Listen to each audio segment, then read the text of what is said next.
Hello there, lovely people. It's Alex from Nintendo Life here. Now, we all love Splatoon, right? It's the shooter game of the decade. It mixes up the formula so much it's almost unrecognizable, but that doesn't mean that there's not more that we can hope and pray for. That's why we've clumsily thrown together this list of 5 game modes we'd like to see in Splatoon, as DLC or otherwise. But enough waffle, let's get into it. Number 5, Splat Match. If there's one thing Splatoon has done right, it's move away from the ancient tropes that many shooters follow religiously. But just because they're old, that doesn't mean that they're all worthless, and Deathmatch is a game mode that has stood the test of time. We've even seen the use of additional spawn locations in the Battle Dojo mode, so people camping in their respawn area wouldn't be an issue. Even with this old-fashioned gameplay, the other mechanics in the game would help to make it a fresh and new experience. Number 4, Ink Fields. This is an idea that builds on Splat Zones but changes it to promote a different style of play. You have an area that must be inked and then kept by your team for a set amount of time to gain a point. The counter is reset if the area is neutralized by an enemy, and the zone relocates every time a point is scored.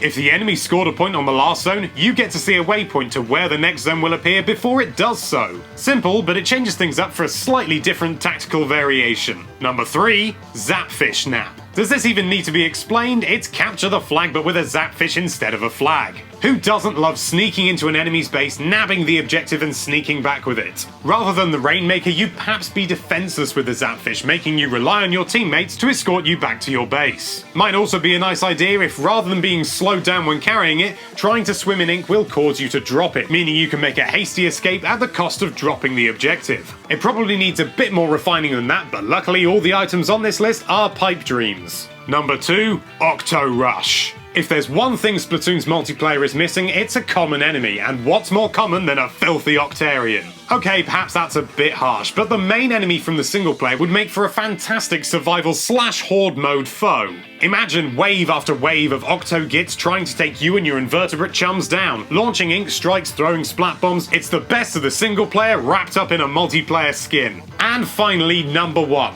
We don't have a number 1. Believe us, we know this sounds like a cop-out, but we aren't just being lazy. We had plenty of other ideas for game modes, but none of them were worthy of putting in this list. So instead, we're counting on you lovely people to sound out your ideas in the comments. We know you're all bursting with creativity and no doubt can think of some far better suited game modes than we ever could, so get typing. You never know, Nintendo may be watching. Thank you so much for watching. If you like this video, then why don't you argue with that subscribe button that Laser Quest is in fact a romantic venue, and be sure to check out nintendolife.com for all sorts of lovely Nintendo related content.